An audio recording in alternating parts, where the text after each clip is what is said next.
자본주의 세계에서 월급만으로 부자가 될 수 없습니다. 연봉이 많은 직장에 들어간다면 어느 정도 풍족하게 살 수는 있습니다. 하지만 노년에는 월급이 사라지고 다시 쪼들리는 생활을 할 수도 있습니다. 실제로 퇴직한 임원들도 회사를 다닐 때는 인정도 받고 돈도 많이 받았지만 그 이후에는 앞으로 살아갈 30년을 걱정합니다. 여러분들도 지금 받는 월급에 만족하면서 살아가고 있진 않나요? 제 주위를 둘러봐도 걱정이 없는 사람들이 훨씬 많은 것 같은데요. 아무런 문제를 인식하지 못하고 현실에 만족하는 사람들이 가장 위험한 상황에 처해 있는 사람들입니다. 우리가 진짜 운이 좋아서 지금 하는 일을 오래 해도 60살까지입니다. 회사에서는 업무 능률이 저하된 고령자를 오랫동안 끌고 가지 않죠. 그러면 정말 오래 다녀서 60살까지 다닌다고 하면 그 이유는 어떻게 할 건가요? 아마 대부분의 사람들이 여기서부터 깊게 생각해보지 않았을 것 같습니다. 막연히 국민연금을 받으면서 살아간다거나 지금까지 저축한 돈으로 살아간다고 하는 사람들이 대다수일 것 같아요. 아니면 더 위험하게 지금까지 해보지도 않은 자영업을 한다는 사람도 있을 것 같은데요. 몇십 년을 하고 몇 년을 준비해도 어려운 게 자영업인데 평생 회사만 다니다가 노년에 성공할 수 있을까요? 철저한 준비가 없이 막연히 창업을 한다면 실패할 확률이 90%는 넘는다고 생각합니다. 또는 노후 준비를 한다고 월세가 나오는 수익형 부동산에 투자하는 경우도 마찬가지인데요. 그때부터 알아본다면 분양업자의 먹잇감이 될 가능성이 높습니다. 그러면 우리는 어떻게 해야 할까요? 평균 수명이 늘어나면서 30년은 더 살아야 하는데요. 우리는 지금부터 내가 어떻게 인생을 살아갈지 준비를 해야 합니다. 엄청난 부자는 되지 못하더라도 여유로운 생활을 할 수 있도록 만들어야 해요. 그리고 그 준비에는 크게 두 가지가 있습니다. 첫 번째는 나를 지켜줄 자산을 만드는 것이고 두 번째는 나만의 능력을 개발하는 것입니다.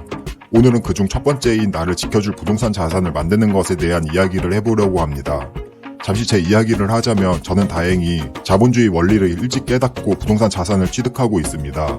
처음에는 저도 주위 선배들의 집값이 몇 달 만에 몇 억이 올라가는 걸 보고 충격을 받았습니다. 한 달에 100만 원을 저축한다고 하면 8년이면 1억이 모입니다. 하지만 부동산 자산을 잘 사놓으면 1년도 안 돼서 1억이 오르는 걸 봤습니다. 저는 이때부터 부동산 공부를 시작했습니다. 퇴근하고 매일 관심 지역의 시세를 확인하고 부동산 커뮤니티와 오픈방의 글을 빠짐없이 다 봤습니다. 여기는 왜 이렇게 가격이 안 오르지?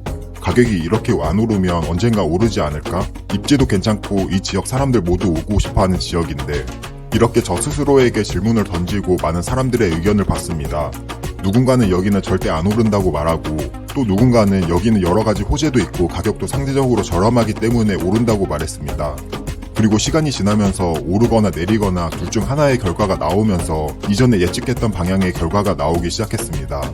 이런 간접 경험이 쌓여서 나의 실력이 되고 기준이 생기기 시작했습니다. 그리고 상대적으로 저렴하고 저평가된 투자처가 보이기 시작하고 꽤 큰 수익을 내기도 했습니다. 저는 좋은 부동산 자산을 취득하는 것도 중요하지만 실력을 늘리는 것 또한 아주 중요하다고 생각합니다. 단기적으로는 누가 좋은 정보를 줘서 혹은 운이 좋아서 좋은 투자를 할 수도 있습니다. 하지만 내 실력이 아니라면 매도를 잘못하거나 다음 투자는 못할 확률이 높습니다. 아파트 투자는 가장 접근하기 쉬운 투자입니다. 우리는 어딘가에 거주를 해야 하고 가장 보편적인 주거 상품이 아파트입니다. 그래서 우리 생활과는 뗄래야 뗄 수 없는 게 아파트인데요. 어차피 아파트를 사야 한다면 이왕이면 가치 또한 오를 만한 아파트를 사는 게 좋습니다. 그리고 저평가된 오를 만한 아파트를 사는 건 운의 영역이 아니라 실력의 영역입니다. 아파트가 오를 만한 시기가 있고 또 같은 시기에도 오르는 아파트가 있고 안 오르는 아파트가 있습니다. 만약 아파트 투자에 대한 실력을 쌓으면 어떨까요? 좋은 아파트를 젊었을 때부터 취득해 나간다면 나만의 좋은 자산을 얻는 것입니다. 그리고 그 아파트는 내가 일을 하지 않아도 나에게 돈을 벌어다 줍니다. 싸게 사서 비싸게 파는 시세 차익을 얻을 수도 있고 꾸준히 오르는 전세 인상분으로 현금 흐름을 만들 수도 있고 월세로 돌려서 현금 흐름을 만들 수도 있습니다. 이런 실력을 하루라도 빨리 키워놓으면 내 자산과 실력은 복리로 커져나갑니다. 물론 꼭 아파트가 아니라 상가나 토지와 같은 다른 부동산을 잘해도 되고 주식이나 비트코인을 잘해도 됩니다. 또는 부업을 하거나 다른 사업을 해도 되긴 하겠죠. 하지만 제가 생각했을 때 직장인이 가장 접근하기 쉽고 또 돈을 잃을 가능성이 가장 적은 투자가 아파트입니다. 주위를 둘러봐도 주식으로 큰 돈을 번 사람은 없는데 아파트 하나 잘 사서 몇 억 벌은 사람은 많잖아요. 그래서 저는 여러분들이 꼭 아파트 투자를 공부하고 실력을 쌓아서 좋은 자산을 취득했으면 좋겠습니다. 이러한 자산과 투자 실력은 내가 회사를 다니지 않아도 나를 지켜줍니다. 특히 지금과 같은 하락 시기에 아파트 투자 시장에 관심을 꺼버리는 사람들이 많은데요. 오히려 더 좋은 자산을 싸게 살 수 있는 기회가 오고 있기 때문에 더 관심을 가져야 합니다. 다시 아파트가 상승할 때 관심을 갖고 공부하기 시작하면 그땐 이미 늦습니다. 하락장 때 미리 공부해야 상승장 때 좋은 투자를 할 수 있습니다. 이렇게 하락장 때 공부를 하고 상승장 때 좋은 자산을 취득한다면 그 자산은 나에게 돈을 벌어다 줄 것이고 나의 실력 또한 더 쌓이게 됩니다. 그리고 다시 이러한 사이클이 반복되다 보면 나를 평생 지켜줄 자산을 만들 수 있습니다. 월급만으론 절대 만들 수 없는 자산을 얻을 수 있게 되는 거죠.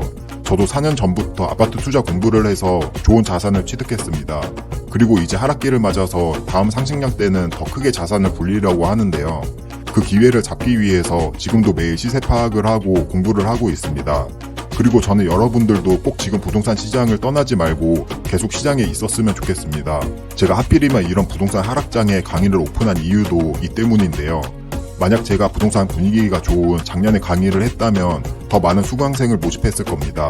하지만 작년에는 아무리 봐도 제 눈에는 비조정 지역의 분양권 정도 말고는 투자할 만한 곳이 잘 안 보였습니다.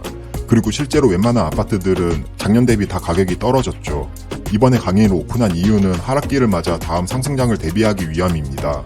제가 4년 동안 공부하고 경험한 내용 전부를 넣었고 어떻게 하면 쉽게 이해시킬까, 실력을 늘릴 수 있을까 고민하면서 영상과 문서의 형태로 강의를 만들었습니다. 또한 더 직접적으로 와닿게 저평가 지역과 아파트를 상세히 분석하는 과정도 있습니다. 현재 저평가된 아파트, 관심을 가져볼 만한 지역을 상세히 이유까지 설명하려고 합니다. 당연히 유튜브에서는 다루기 힘든 내용이고요. 흰둥이는 이런 방식으로 저평가 투자처를 고르는구나, 이런 지역에 이런 아파트에 투자를 해야 하는구나 라는 걸 느낄 수 있게 강의를 진행할 예정이며 실제로 1기 때도 이 부분을 좋아했고 도움이 되었다는 얘기를 들었습니다. 더 자세한 커리큘럼은 아래 댓글 상단을 참고해 주시고요. 꼭 제 강의를 듣지 않더라도 지금과 같이 공부하기 가장 좋지만 공부하기 싫은 상황에서 부동산 시장을 떠나지만 않았으면 좋겠습니다. 그럼 오늘 영상도 끝까지 봐주셔서 감사드립니다.